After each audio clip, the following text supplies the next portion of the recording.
Hello everyone, कैसे हैं आप सभी। आई होप आप सब अच्छे होंगे और अपने बोर्ड्स की तैयारी अच्छे से कर रहे होंगे। आज हम जो है इस वीडियो में human health and diseases chapter से रिलेटेड कुछ ऑब्जेक्टिव टाइप क्वेश्चंस करेंगे। तो शुरू करते हैं। सबसे पहला क्वेश्चन है, AIDS is caused by HIV among the following which one is not a mode of transmission of HIV? A. Transfusion of contaminated blood. B. Sharing the infected needles. C. Shaking hands with infected persons. D. Sexual contact with the infected persons. AIDS जो है उसका full form क्या होता है? Acquired immunodeficiency syndrome. और ये किसकी वजह से होता है? HIV यानी कि ह्यूमन इम्यूनोडेफिशिएंसी वायरस की वजह से। एड्स क्या करता है कि बॉडी में इम्यून सिस्टम को इम्यून सिस्टम को क्या कर देता है? वीक कर देता है। एड्स में ऐसा होता है। तो यहाँ पर ये पूछा जा रहा है इस क्वेश्चन में कि ऐसा कौन सा तरीका है, ऐसा कौन सा मोड है जिसकी वजह से इन्फेक्टेड पर्सन से हेल्दी पर्सन में HIV नहीं फैलता, या फिर HIV इन्फेक्टेड पर्सन से हेल्दी पर्सन में नहीं जाता। तो देखिए, एड्स जो HIV है वो इन्फेक्टेड पर्सन से हेल्दी पर्सन में सिर्फ फ्लूइड ट्रांसफ़र की वजह से जो है फैलता है। तो फ्लूइड ट्रांसफ़र जैसे कि सलाइवा हो गया, जैसे कि ब्लड का ट्रांसफ्यूजन हो गया। तो इस जब एक मनुष्य जो कि एड्स इन्फेक्टेड है उसमें उसका जो भी फ्लूइड है, चाहे वो सलाइवा है चाहे ब्लड है, वो फ्लूइड अगर किसी हेल्दी पर्सन में चला जाएगा तो उस हेल्दी पर्सन को भी HIV हो जाएगा। तो अगर हम किसी भी एड्स इन्फेक्टेड पर्सन के कपड़े पहनते हैं या कोम यूज़ करते हैं या फिर कोई भी अदर आर्टिकल यूज़ करते हैं तो हमको एड्स नहीं होगा। तो यहाँ पर जो करेक्ट आंसर होगा वो होगा shaking hands with infected person. अगर हम किसी एड्स इन्फेक्टेड पर्सन से हैंड शेक करेंगे तो हमको एड्स नहीं होगा। तो करेक्ट ऑप्शन इज सी।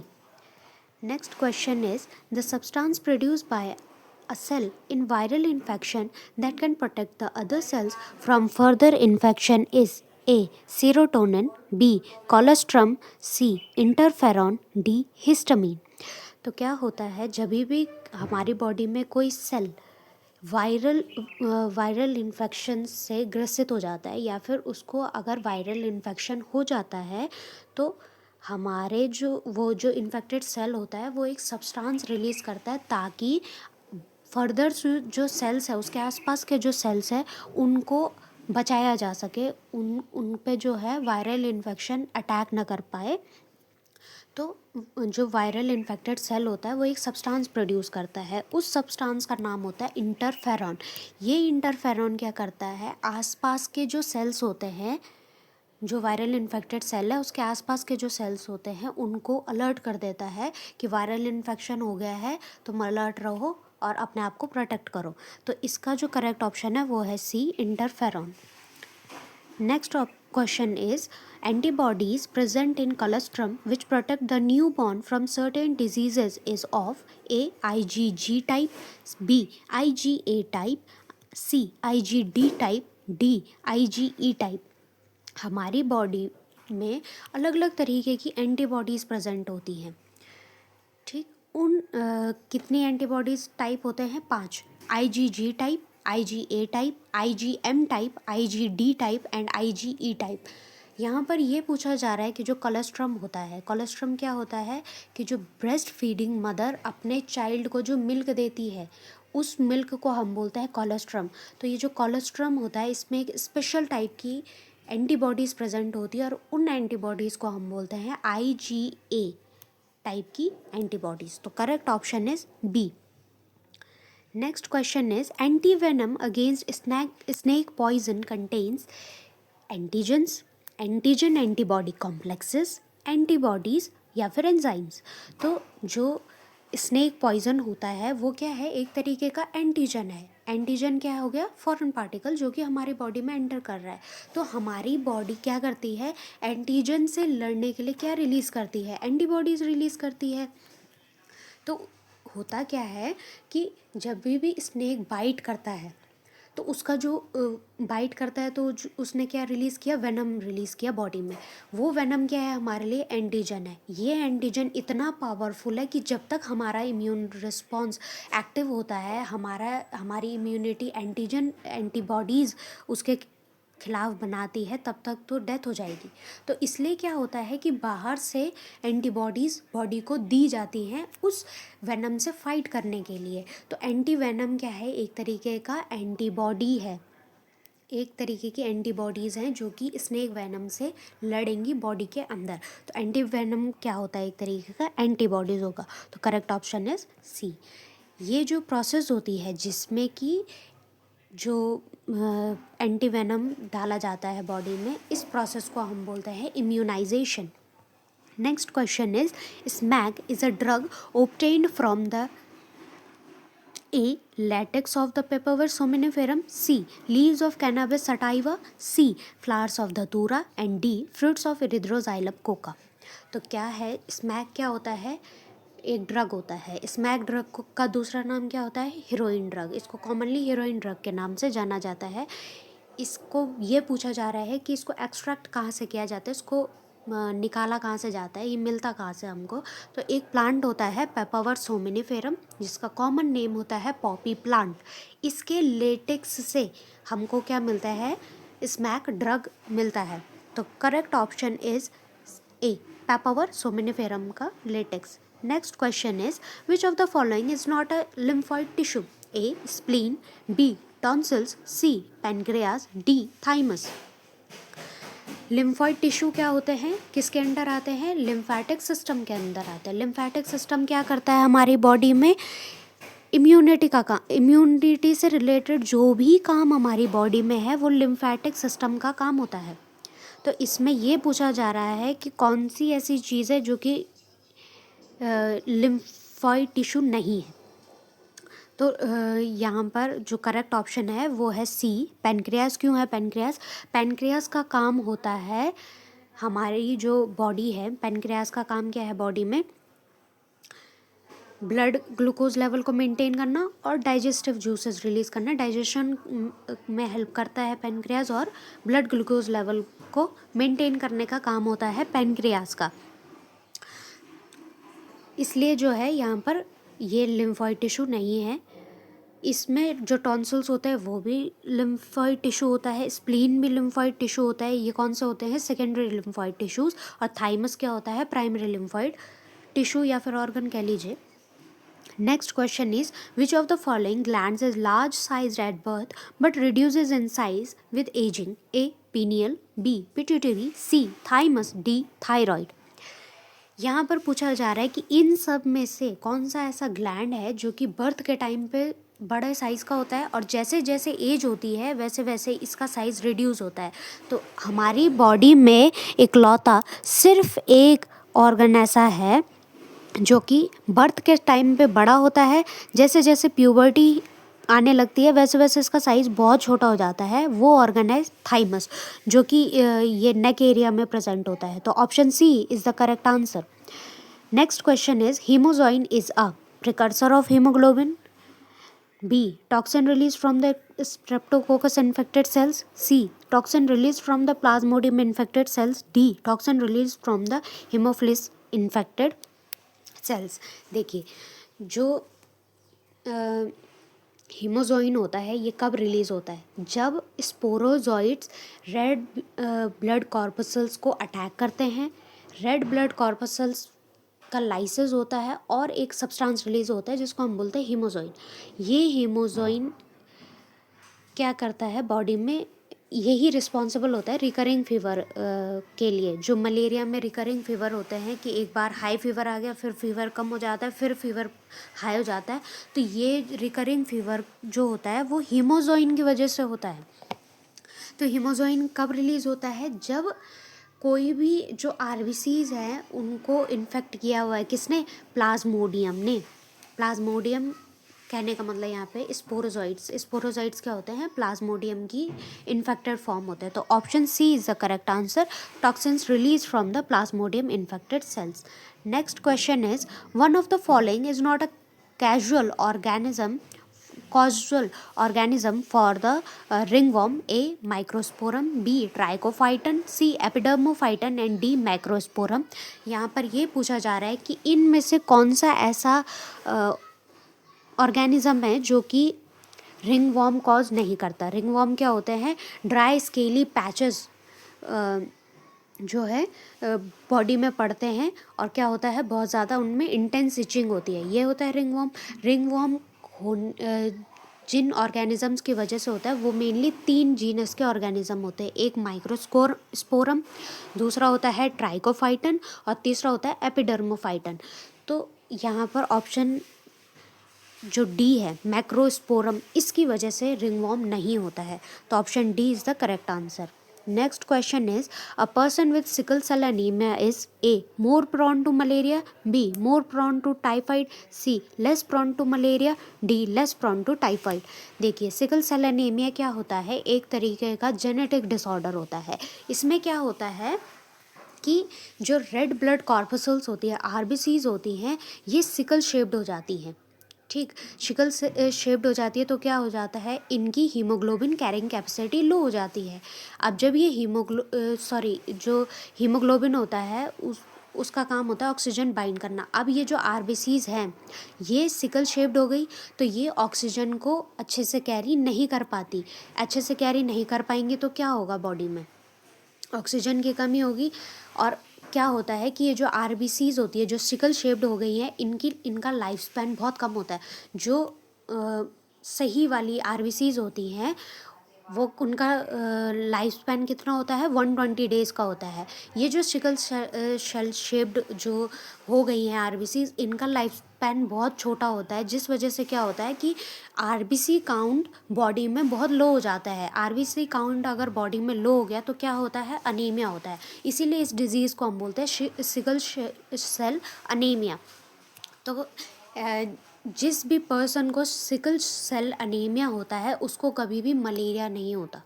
उसको मलेरिया होने के चांसेस बहुत लो होते हैं, क्योंकि जो मलेरिया का कॉजेटिव ऑर्गेनिज्म है प्लाज्मोडियम, वो कहाँ इन्फेक्शन करता है, पहले लिवर सेल्स में जाता है, फिर उसके बाद आरबीसीज को इन्फेक्ट करता है।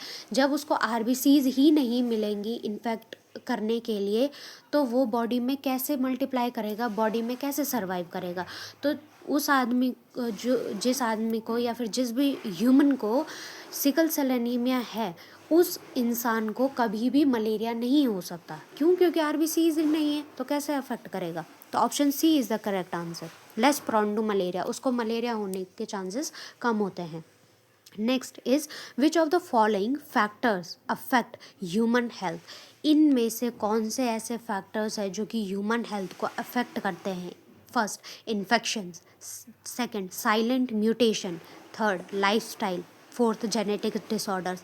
आपने एनसीईआरटी में देखा होगा कि वहाँ पर दिए गया है कि कुछ ऐसे फैक्टर्स होते हैं जो कि ह्यूमन हेल्थ को अफेक्ट करते हैं।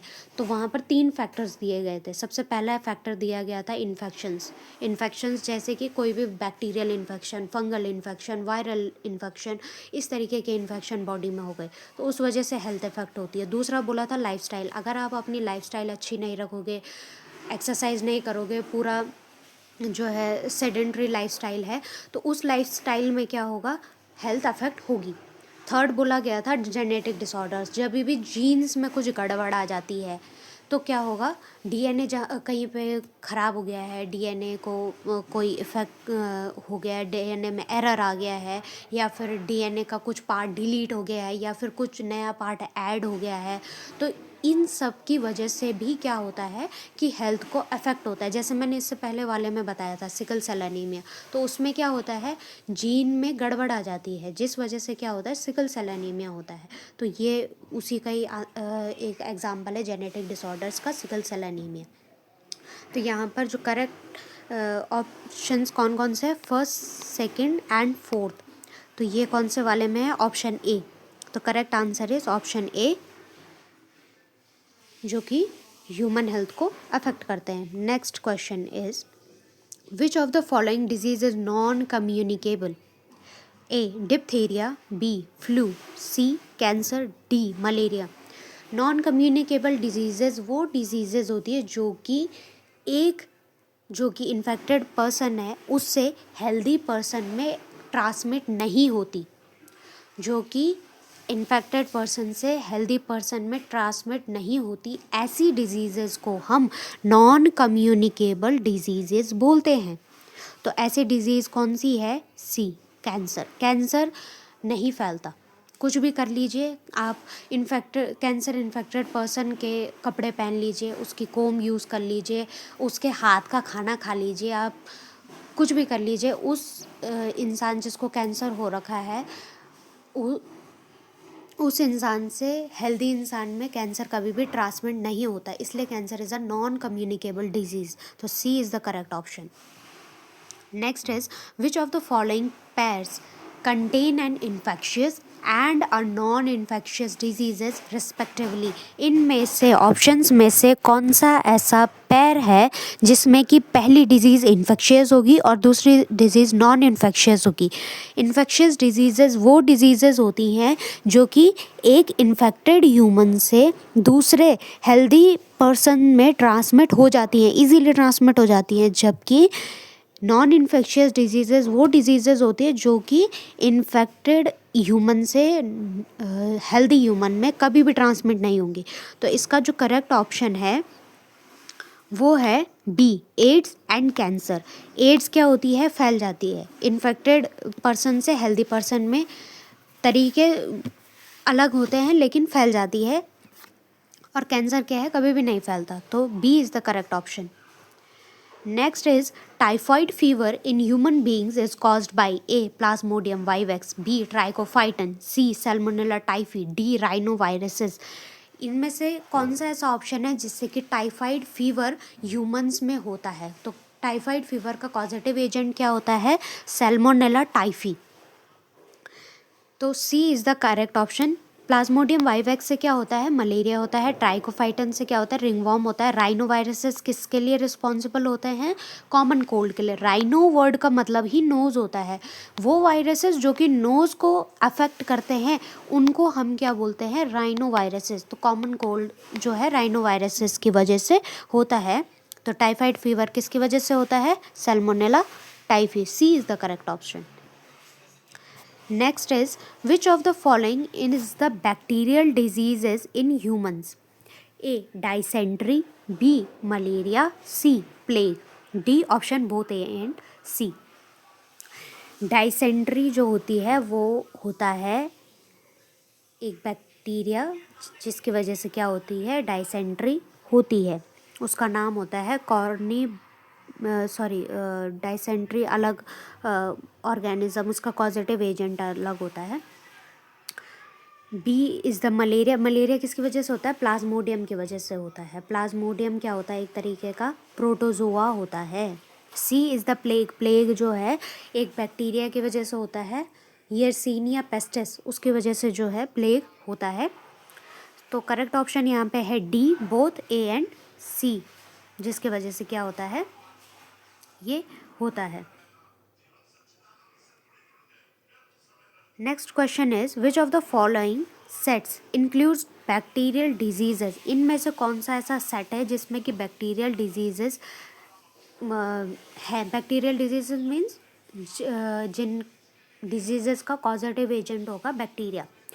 तो ऑप्शन है इज टिटनस, ट्यूबरक्लोसिस, मीजल्स। इसमें ये ऑप्शन नहीं होगा। क्यों? क्योंकि जो मीजल्स होता है वो होता है एक वायरस की वजह से।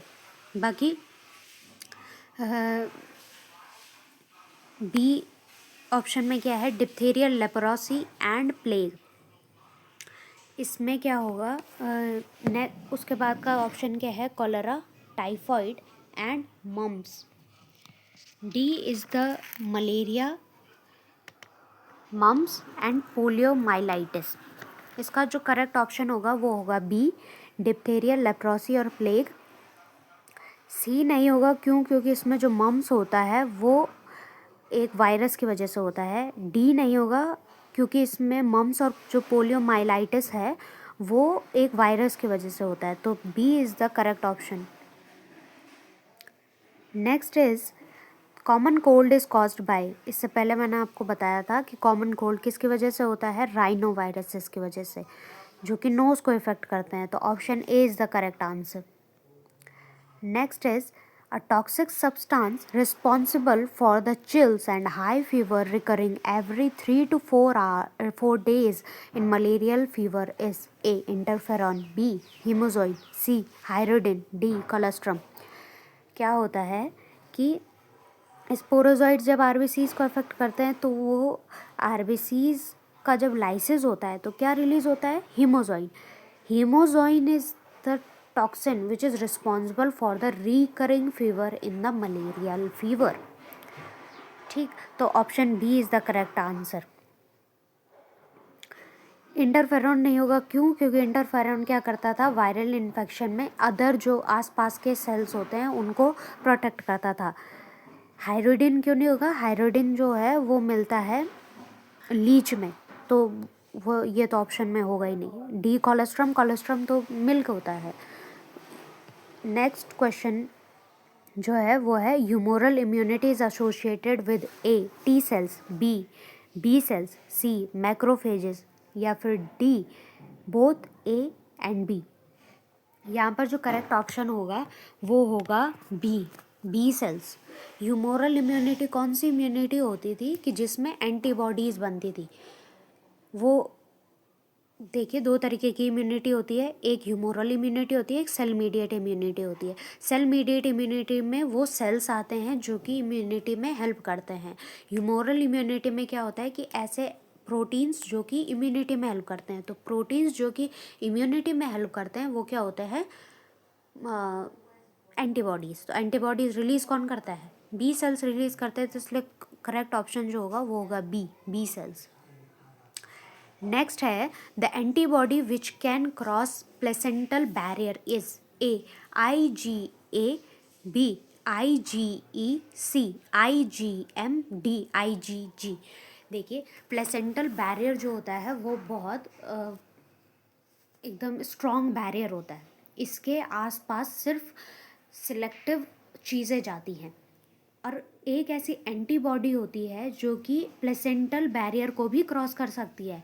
वो होती है IgG टाइप की एंटीबॉडी. ये एंटीबॉडी जो है प्लेसेंटल बैरियर को भी क्रॉस कर जाती है. बाकी जो दी गई हैं वो इस बैरियर को क्रॉस नहीं कर पाती. Next question is a protein or polysaccharide molecule that stimulates antibody formation. A. Antigen, B. Antibody, C. Exotoxins, D. Endotoxins.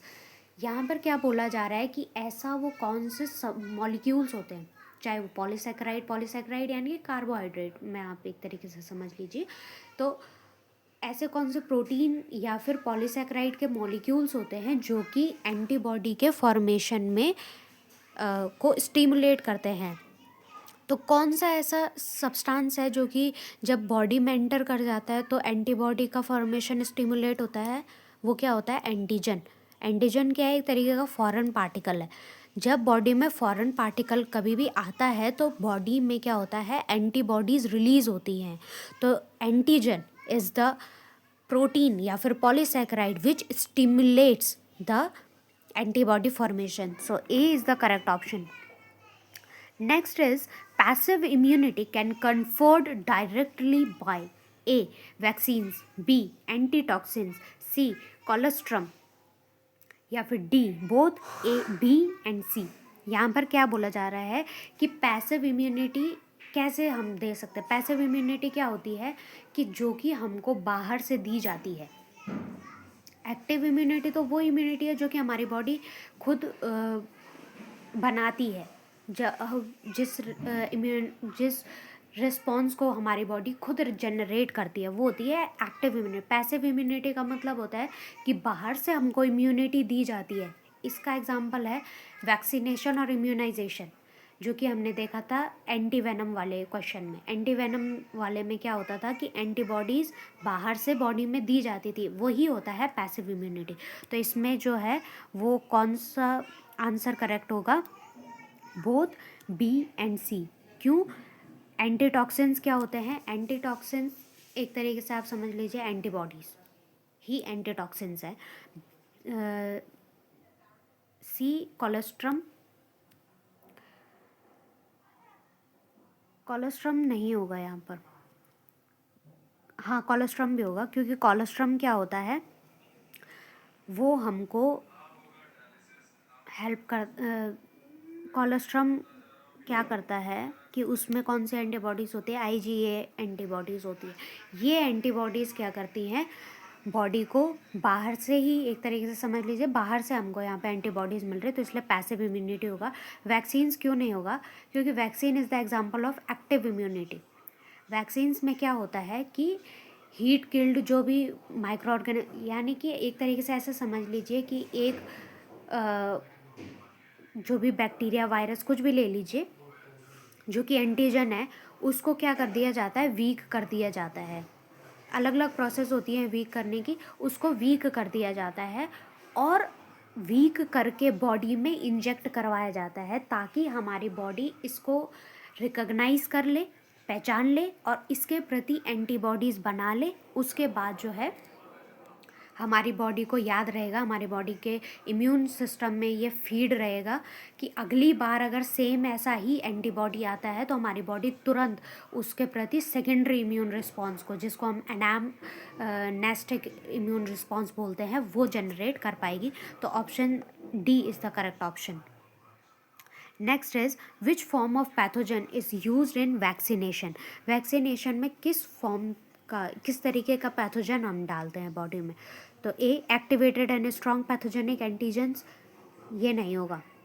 B inactivated and weakened pathogenic antigens. C hyperactive and strong pathogens. D preformed antibodies. तो क्या किस तरीके का pathogen दिया जाता है, inactive और या फिर weekend,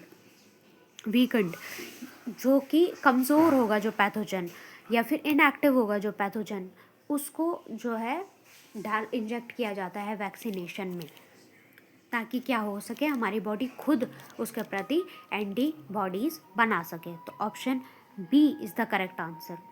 next is injection of antitoxin in tetanus confers which type of immunization. मैंने क्या बोला था, जब भी कोई भी एंटीबॉडीज़ अगर या फिर एंटीटॉक्सिन्स हमको बाहर से दिए जाते हैं, उस प्रोसेस को हम क्या बोलते हैं, इम्यूनाइजेशन बोलते हैं। क्यों, क्योंकि हमारी बॉडी को बाहर से इम्यूनिटी दी जा रही है। एंटीबॉडीज़ अगर जनरेट हो रही है तो क्या है, इम्यून रिस्पॉन्स है। तो इम्यूनिटी जब बाहर से दी जाती है तो उसको हम क्या बोलते हैं, पैसिव इम्यूनिटी। तो इसका करेक्ट ऑप्शन होगा B, passive immunization. Next is the injection given against the snake venom contains. Snake venom में जो स्नेक वेनम के अगेंस्ट हमको इंजेक्शन दिया जाता है, जिसको भी स्नेक ने बाइट किया है, उसको कैसा इंजेक्शन दिया जाता है, जिसमें कि एंटीटॉक्सिन्स हो या फिर एंटीबॉडीज़ हो, जो कि क्या कर सके, स्नेक वेनम के खिलाफ लड़ सके। तो इसका जो करेक्ट ऑप्शन होगा वो होगा बी, प्री फॉर्म्ड एंटीबॉडीज़। पहले से ही बनी हुई एंटीबॉडीज़ को बॉडी में इंजेक्ट कर देते हैं, ताकि स्नेक वेनम को ख़त्म कर दिया जा सके। Next option is vaccine against polio viruses is an example of A auto immunization, B passive immunization, C active immunization या फिर D simple immunization. Polio viruses के प्रति जो हमको वैक्सीन दी जाती है, उसमें क्या होता है, आपने बचपन में ली भी होगी, पोलियो ड्रॉप्स ली होंगी। वो पोलियो ड्रॉप्स में क्या होता है, उन पोलियो ड्रॉप्स में दवाई नहीं होती। वो पोलियो ड्रॉप्स एक्चुअली में, वो पोलियो ड्रॉप्स में पोलियो वायरस होता है, लेकिन वो पोलियो वायरस एक्टिव फॉर्म में नहीं होता, इनएक्टिव फॉर्म में होता है। वो क्यों दिया जाता है, ताकि हमारी बॉडी उस के प्रति जो है एंटीबॉडीज़ खुद बना ले। ठीक, तो हमारी बॉडी उसके प्रति खुद एंटीबॉडीज़ तब बना देती है जैसे ही हम क्या करते हैं, उसको पोलियो ड्रॉप्स को लेते हैं। तो ये किस तरीके का एग्जाम्पल होता है, ये एग्जाम्पल होता है एक्टिव इम्यूनाइजेशन का। Option C is the correct answer. Active immunization का ये एक तरीके का एग्जाम, पोलियो वायरसेस के उसमें वैक्सीनेशन भी करवाया जाता है और पोलियो ड्रॉप्स के फॉर्म में भी दिया जाता है। दोनों एक ही तरीके का काम करते हैं एक्टिव इम्यूनाइजेशन का। Next is the question is, during the life cycle of Plasmodium, sexual reproduction takes place in which of the following hosts? A. Human. B. Female Anopheles mosquito. C. Male Anopheles mosquito. D. Both A and B. सी जो option है उसको तो पहले eliminate कर दीजिए। क्यों? क्योंकि mail anopheles mosquito का प्लाज्मोडियम के ट्रांसमिशन में लाइफ साइकिल में कोई रोल नहीं होता।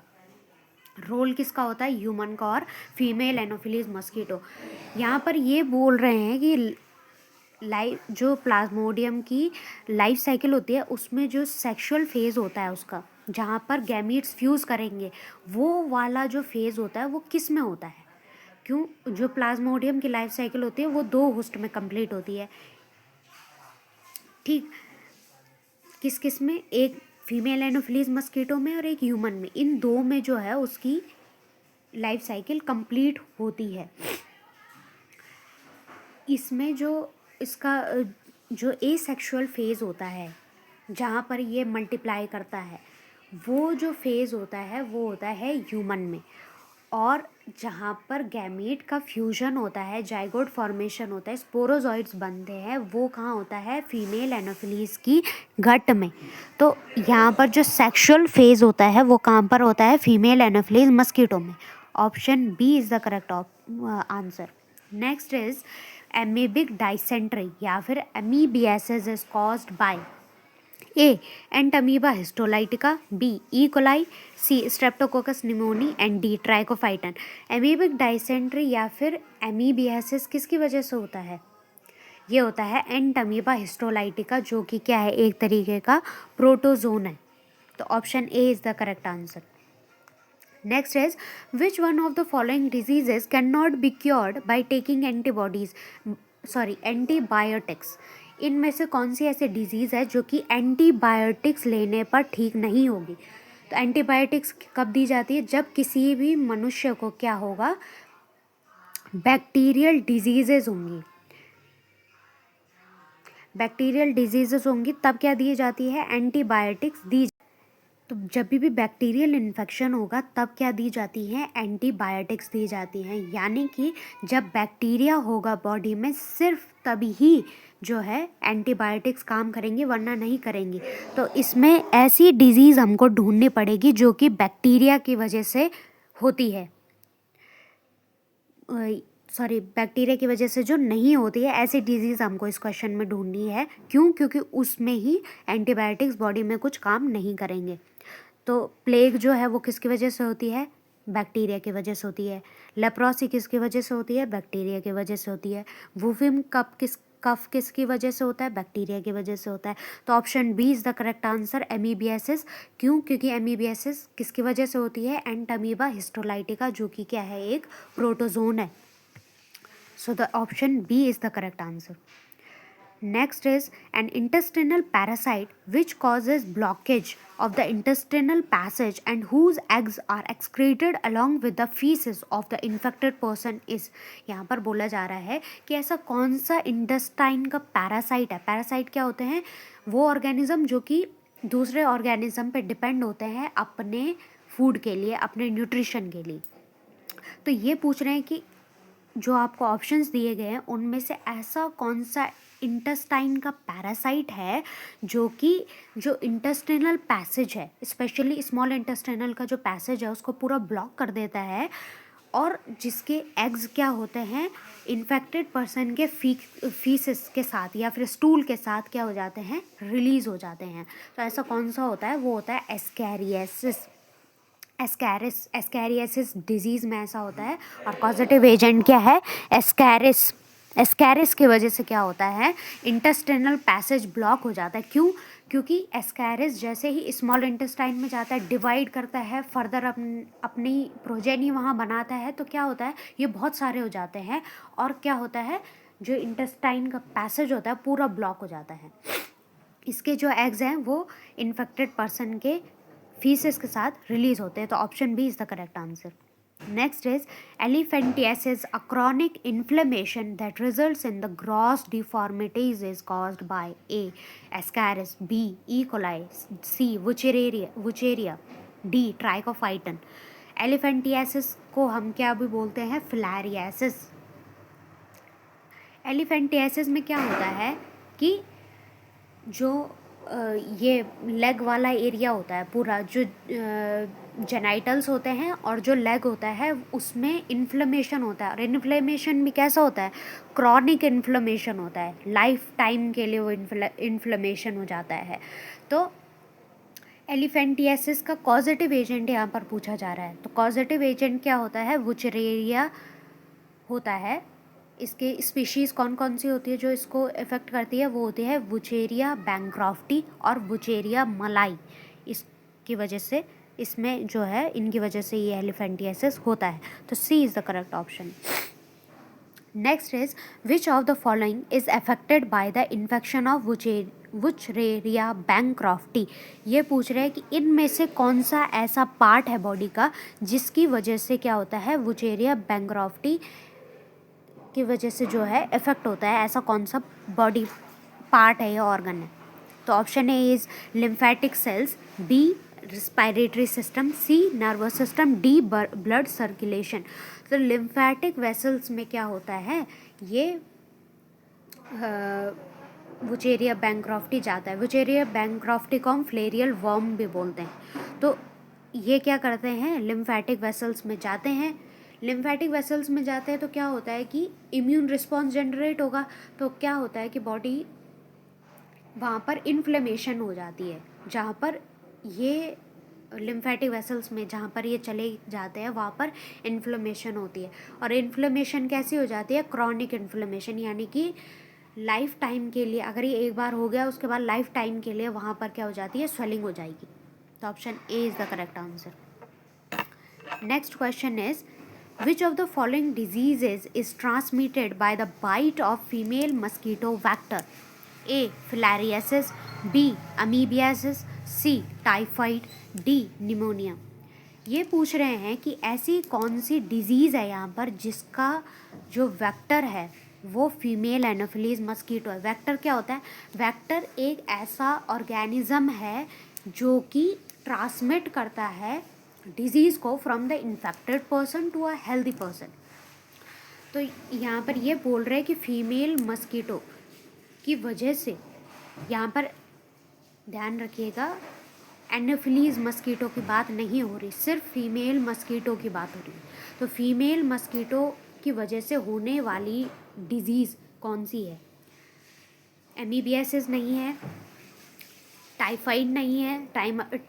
टाइफाइड का फैलने का जो ट्रांसमिशन का मोड है वो क्या है? फीको ओरल ट्रांसमिशन। एमीबियासिस का भी क्या होता है? फीको ओरल ट्रांसमिशन होता है। डी जो है निमोनिया, निमोनिया किसकी वजह से होता है? एयर ड्रॉपलेट्स की वजह से फैलता है। तो तीनों नहीं होंगे, फिलारियासिस होगा। फिलारियासिस क्या होता है? जो फीमेल एडीज़ मस्कीटो होता है, एडीज़ जीनस का, एडीज़ एजाइप्टी है उस मस्कीटो का नाम, जिसकी वजह से क्या होता है? फिलारियासिस फैल जाता है। क्या होता है कि जो एडीज़ एजाइप्टी फीमेल एडीज़ एजाइप्टी मस्कीटो होता है, इसके स्लाइवा में फिलारियल जो वर्म होता है उसके बच्चे होते हैं, एक तरीके से समझ लीजिए, जिनको हम बोलते हैं माइक्रोफिलरी। ये क्या करती हैं? ये जो माइक्रोफिलरी होती हैं, ये जो है जो ये फीमेल एडीज़ एजाइप्टी मस्कीटो है उसके जो भी स्लाइवा है उसके बाइट से क्या होता है? हेल्दी पर्सन में इंजेक्ट हो जाती है, जिसकी वजह से फिलारियासिस बीमारी होती है। तो option A is the correct answer. Next is which of the following pairs correctly matches a disease and a pathogen causing it? Option A typhoid, salmonella typhi, B pneumonia haemophilus pneumoniae, C malaria ascaris lumbricoides, D ringworm and amoeba histolytica. इसमें बोला है कि कौन सा ऐसा पैर है जिसकी वजह से क्या होता है, जो कि पैथोजन और डिजीज़ का करेक्ट मैच है। तो टाइफाइड सैल्मोनेला टाइफी की वजह से होता है, हाँ होता है। निमोनिया हीमोफिलस निमोनी की वजह से होता है, नहीं। निमोनिया किसके वजह से होता है, स्ट्रेप्टोकोकस या फिर डिप्लोकोकस निमोनी की वजह से होता है। मलेरिया एस्कैरिस लिम्ब्रोकॉइड्स की वजह से होता है, नहीं। मलेरिया किसकी वजह से होता है, Plasmodium vivax, Plasmodium malariae, Plasmodium ovale और प्लाज्मोडियम फैल्सिपेरम, इन 4 स्पीशीज़ की वजह से मलेरिया होता है। एस्कैरिस लिम्ब्रोकॉइड्स की वजह से क्या होता है, एस्कैरियासिस होता है। D is the ringworm. Ringworm Entamoeba histolytica की वजह से नहीं होता, वो होता है माइक्रोस्पोरम की वजह से, ट्राइकोफाइटन की वजह से और एपिडर्मोफाइटन की वजह से। एंडमीबा हिस्टोलाइटिका की वजह से क्या होता है, एमीबियासिस या फिर एमीबिक डाइसेंट्री होता है। तो option A is the correct answer. Next is appearance of dry scaly lesions with itching, intense itching on various parts of the body are the symptoms of।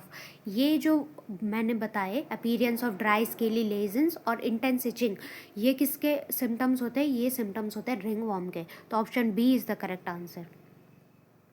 Next is heroin is commonly known as coke, crack, smack, charas. Heroin को commonly हम smack drug के नाम से जानते हैं। Option C is the correct answer. Next is which compound is formed by the acetylation of morphine. A heroin, B cocaine, C tobacco, D marijuana. तो option A is the correct answer. Heroin जो drug है वो कैसे बनता है, जब morphine का acetylation होता है। तो option A is the correct answer.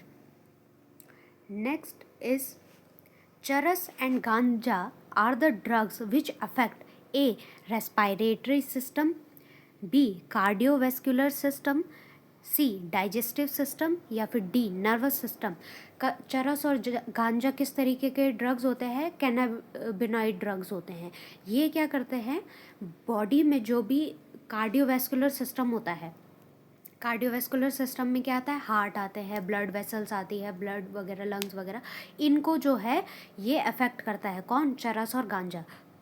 क्या होता है इसकी वजह से, जैसे ही चरस या गांजा जो भी ड्रग लिया जाता है, वैसे ही क्या होता है, बॉडी में कार्डियोवैस्कुलर सिस्टम की जो एक्टिविटी है वो बहुत हाई हो जाती है, जिस वजह से क्या होता है, एकदम से एनर्जी बॉडी में फील होती है। तो option B is the correct answer. Cardiovascular system is affected by charas and ganja. Next is cocaine is obtained from A Erythroxylum coca, B Papaver somniferum, C Atropa belladonna and D Datura stramonium. Cocaine जो drug है वो, उसको हम और भी क्या बोलते हैं, कोका या फिर क्रैक भी बोलते हैं। ये जो है इरिथ्रोजाइलम कोका नाम का एक प्लांट होता है, उससे हमको मिलता है। तो option A is the correct answer. Next is cocaine is commonly called as. Cocaine drug को हम कॉमनली क्या भी बोलते हैं, स्मैक बोलते हैं, नहीं, स्मैक को क्या बोलते हैं, heroin. B is coke, C is crack, D both B and C. Coke और क्रैक जो है, दो नामों से भी हम जो है कोकेन ड्रग को जानते हैं। So option D is the correct answer. Next is dash is a CNS stimulant as it interferes with the transport of the neurotransmission dash A cocaine acetylcholine, B barbiturate glutamate, C cocaine dopamine, D barbiturate glycine। CNS stimulant मतलब CNS क्या होता है, central nervous system. यहाँ पर पूछा जा रहा है ऐसा कौन सा ड्रग है जो कि CNS को यानी कि सेंट्रल नर्वस सिस्टम को स्टिमुलेट करता है। तो ऐसा कौन सा ड्रग होता है, वो ड्रग जो कि CNS को स्टिमुलेट करता है, वो ड्रग होता है कोकेन ड्रग, जो कि CNS को स्टिमुलेट करता है। ये किस न्यूरोट्रांसमीटर के ट्रांसपोर्ट में इंटरफेयर करता है, वो होता है डोपामिन। डोपामिन को क्या बोलते हैं, हैप्पी हार्मोन। तो कोकेन एक ऐसा ड्रग है जो कि न्यूरोट्रांसमीटर डोपामिन के ट्रांसपोर्ट में इंटरफेयर करता है। तो option C is the correct answer. Next is which of the following plants possess hallucinogenic properties? A erythroxylum coca, B atropa belladonna, C datura, stramonium, D all of these. इनमें से कौन सा ऐसा plant है जिससे कि हेलोसिनोजिक प्रॉपर्टीज होती है, जिसमें कि हेलोसिनोजिक प्रॉपर्टीज होती है। हेलोसिनोजिक वर्ड का मतलब क्या है? हेलुसिनो का मतलब होता है इल्यूजन, एक तरीके का है हेलुसिनेशन, और जेनिक मतलब जनरेटिंग, यानी कि जो इल्यूजन क्रिएटिंग प्रॉपर्टीज जिस प्लांट में होती हैं वो प्लांट यहाँ पर पूछा जा रहा है। तो वो प्लांट्स होते हैं दो, एट्रोपा बेलाडोना और धतूरा स्ट्रेमोनियम। तो option B and C are correct here, both B and C are correct, जो कि हेलोसिनोजिक प्रॉपर्टीज कॉज करता है। Next is the most abundant antibody produced against allergen is IgE type, IgA type, IgG type, IgM type। हम यहाँ पर ये बोला जा रहा है कि जब भी एलर्जन हमारे बॉडी में एंटर करते हैं तो कौन सी ऐसी एंटीबॉडी है जो कि एबंडेंट यानी कि बहुत ज़्यादा मात्रा में बॉडी में रिलीज होती है। तो जब भी कोई भी एलर्जन बॉडी में, एलर्जन क्या होता है? एलर्जी जनरेटिंग जो भी सब्सटेंस है वो एलर्जेंस होते हैं। एलर्जन जब भी बॉडी में एंटर करते हैं तो हमारी बॉडी में एक तरीके की एंटीबॉडी होती है जिसको हम बोलते हैं IgE टाइप एंटीबॉडी, जो कि रिलीज होती है बहुत ज़्यादा मात्रा में। तो option A is the correct answer, IgE type antibody. Next is the which of the following sales actively participate during allergy. Allergy के दौरान बॉडी में एक्टिवली पार्टिसिपेट करने वाला कौन सा सेल होता है? B lymphocyte, liver cells, mast cells या फिर रेड ब्लड सेल्स। यहाँ पर मास्ट सेल्स ऐसे सेल्स होते हैं जो कि एलर्जी के दौरान सबसे ज़्यादा एक्टिव होते हैं। Next is the drugs used to quickly reduce the symptoms of allergy are. ऐसे ड्रग्स या फिर ऐसी मेडिसिन्स जो कि एलर्जी के सिम्टम्स को तुरंत कम कर देती है, तो वो कौन कौन से होते हैं? एंटी हिस्टामिन और एड्रेनलिन, हिस्टामिन और थायरोक्सिन, एड्रेलिन और अल्फा इंटरफेरॉन या फिर ऑल ऑफ दिस। तो एंटी हिस्टामिन और एड्रेनलिन ऐसे दो ड्रग्स या फिर मेडिसिन्स होती है जो कि एलर्जी के सिम्टम्स को कम कर देते हैं। Next question is the primary lymphoid organs are spleen and thymus, bone marrow and thymus, bone marrow and lymphoid lymph node या फिर thymus and mart. Lymphoid primary lymphoid organs कौन से ऑर्गन्स होते हैं? वो ऑर्गन्स जहाँ पर कि जो भी लिम्फोसाइट्स होते हैं, लिम्फोसाइट्स जहाँ पर ओरिजिनेट करते हैं, उन जो ऑर्गन्स है उनको हम बोलते हैं प्राइमरी लिम्फॉइड ऑर्गन्स। वो ऑर्गन्स जहाँ पर कि मैच्योर होंगे और ओरिजिनेट होंगे। कौन? लिम्फोसाइट्स। लिम्फोसाइट्स जहाँ पर ओरिजिनेट होंगे और मैच्योर होंगे उन ऑर्गन्स को हम बोलते हैं प्राइमरी लिम्फॉइड ऑर्गन्स। मैच्योर जहाँ पर कि उनको एंटीजन के साथ या फिर फुल्ली मैच्योर जहाँ पर वो होते हैं वो कौन से होते हैं? Secondary lymphoid organs. तो हमको पूछे जा रहे हैं प्राइमरी लिम्फॉइड ऑर्गन्स। यहाँ पर करेक्ट ऑप्शन होगा B, bone marrow and thymus. Bone marrow और थाइमस जो है ऐसे ऑर्गन्स हैं जहाँ पर क्या होते हैं? लिम्फोसाइट्स ओरिजिनेट होते हैं। बोन मैरो में होते हैं बी सेल्स और थाइमस में होते हैं T cells. Next question is the site where lymphocytes interact with antigen and proliferate to become effector cells are। यानी कि यहाँ पर हमको सीधे सीधे पूछा जा रहा है कि सेकेंडरी लिम्फॉइड ऑर्गन्स कौन कौन से हैं। सेकेंडरी लिम्फोइड ऑर्गन्स वो ऑर्गन्स होते हैं जहाँ पर एंटीजेंस के साथ इंटरैक्ट करने, एक तरीके से secondary lymphoid organs battle field होता है between the lymphocytes and the antigen. Antigen और लिम्फोसाइट्स के बीच में लड़ाई जहाँ पर होती है वो एरिया होता है सेकेंडरी लिम्फॉइड ऑर्गन्स। और यहाँ पर ही जो लिम्फोसाइट्स है वो क्या होते हैं? फुल्ली मैच्योर हो जाते हैं, प्रोलिफरेट होते हैं। तो option A is spleen and lymph nodes, B is bone marrow and thymus, C Peyer's patches and tonsils, D option both A and C. तो स्प्लीन और लिम्फ नोड्स, पेयर्स पैचेस और tonsils. Peyer's patches कहाँ मिलते हैं? Intestine में मिलते हैं।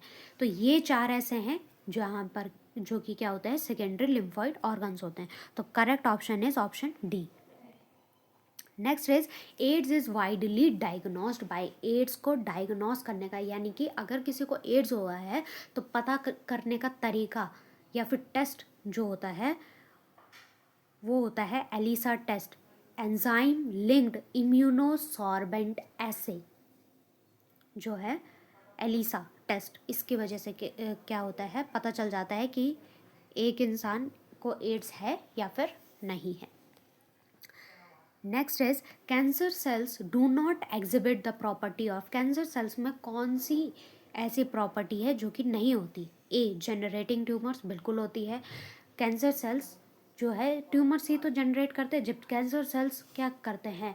बिल्कुल अनस्टॉपेबली डिवाइड करते रहते हैं, बिल्कुल डिवाइड बार बार डिवाइड करते रहते हैं, उनको कोई नहीं रोक सकता। जब वो बहुत ज़्यादा डिवाइड कर जाते हैं तो एक लंप बना देते हैं, उस लंप को हम बोलते हैं ट्यूमर। तो ट्यूमर जनरेटिंग होते हैं, बिल्कुल होते हैं। मेटास्टैसिस के प्रोसेस प्रॉपर्टी कैंसर सेल्स में होती है, बिल्कुल होती है। मेटास्टैसिस क्या होता है? जब भी कोई कैंसर सेल चला जाता है ब्लड स्ट्रीम में और ब्लड स्ट्रीम के थ्रू वो बॉडी के डिफरेंट पार्ट्स में लॉज हो जाता है, बैठ जाता है और वहाँ पर ट्यूमर्स जनरेट करता है। तो इस प्रोसेस को हम बोलते हैं metastasis. C is the contact inhibition. Contact inhibition कैसे प्रोसेस होती है कि अगर मुझ में कुछ डिफेक्ट आ गया है तो आसपास के सेल्स को मैं ऐसा सिग्नल भेजूंगा कि मुझसे अब दूर रहो, कि मुझे इन्फेक्शन हो गया है, तुम मुझसे दूर रहो ताकि तुम प्रोटेक्ट हो सको। तो ये जो प्रॉपर्टी होती है ये नॉर्मल सेल्स में होती है, कैंसरस सेल्स में ऐसी कोई प्रॉपर्टी नहीं होती। कैंसरस सेल्स क्या करते हैं? आसपास के सेल्स को भी कैंसरस बना देते हैं। तो कॉन्टैक्ट इनहिबिशन की जो प्रॉपर्टी होती है वो सिर्फ नॉर्मल सेल्स में पाई जाती है। D is the less number of mitochondrial cristae. ऐसा नहीं होता। माइटोकॉन्ड्रियल क्रिस्टी कहने का मतलब ये है कि कैंसर सेल्स में जो है माइटोकॉन्ड्रिया कम होता है, ऐसा नहीं है। तो ऐसा होता है जो तो C is the property which is not exhibited by the cancerous cells. So C is the correct option. Next is a chemical carcinogen present in tobacco smoke is responsible for. Carcinogen क्या होता है? कार्सिनो word का मतलब होता है cancer और जन word का मतलब होता है जनरेटिंग।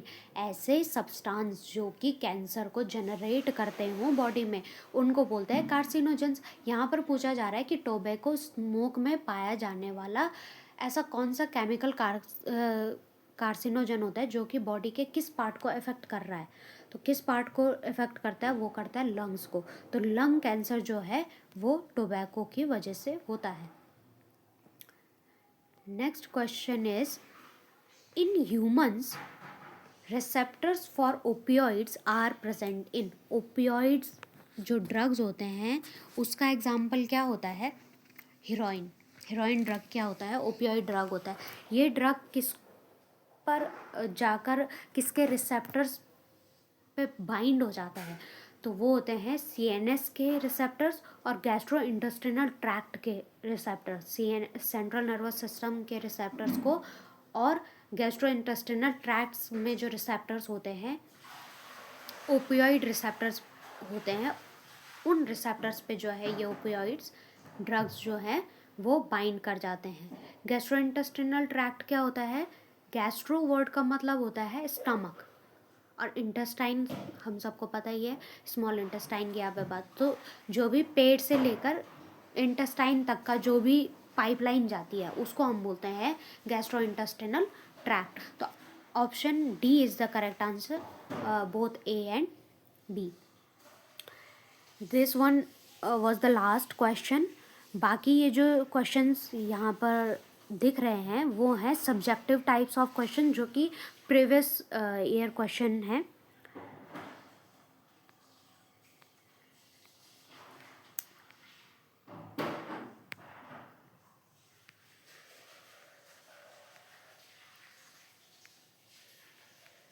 इस तरीके के क्वेश्चंस जो है सीबीएसई बोर्ड में पूछे जाते हैं,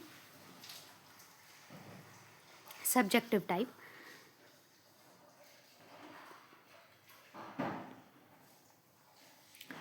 That's all for today. Thank you so much for watching and all the best for your board exams.